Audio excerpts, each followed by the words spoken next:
Los productos de los vectores. Vamos a ver, por ejemplo, el producto vectorial de u por b.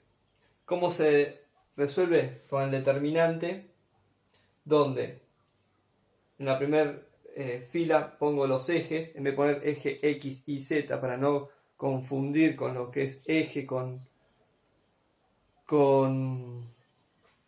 las variables, con las incógnitas, se ponen los ejes i, j, k, que son los ejes de los vectores unitarios. Pero no importa, es llamarlo de otra manera, es identificar la posición. Esto viene a ser x, y y z.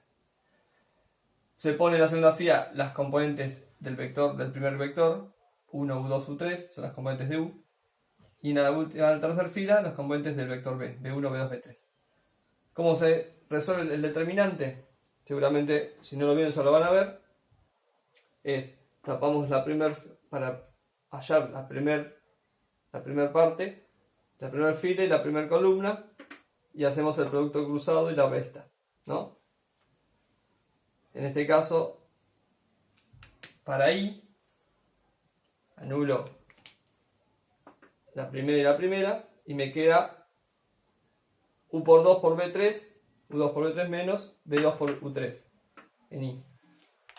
Para j, anulo la primera fila y la segunda columna. Me queda 1 por b3 menos b1 por u3.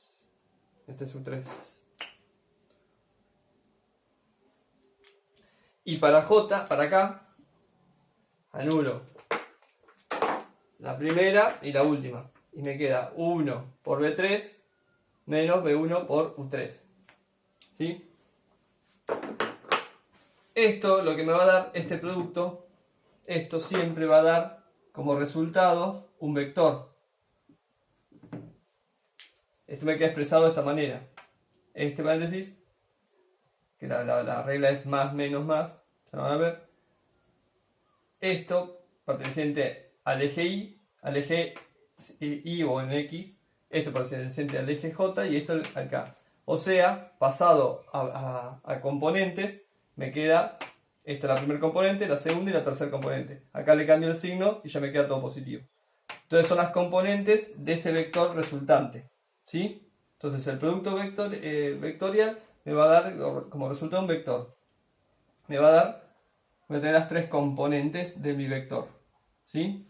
En cambio, en el producto escalar, si se acuerdan, yo por ejemplo tengo R por W, tengo la suma donde multiplico las componentes correspondientes, las componentes en el eje Y, en este caso, R1 y W1, en el eje J, R2, W2, y en el eje K, R3, W3, ¿sí? ¿Sí? En el caso que el producto vectorial lo hubiese llamado W, para darle un nombre, ¿no?, a este producto, fíjense que esto es W. Estas son las componentes de W. Entonces, cuando hago W, un vector, por el producto punto o escalar, me queda, multiplico la componente de un vector con la misma componente del otro vector, ¿sí? Entonces, si yo haría el producto mixto, resuelvo primero el escalar, el vectorial, y después lo hago por el escalar. Fíjense que esta es la componente W, de W1, W2 y W3, que son estas, ¿sí?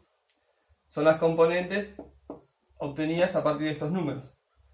Esto es IJK, que está multiplicando, o en su representación, si yo hago, podría ser distributiva.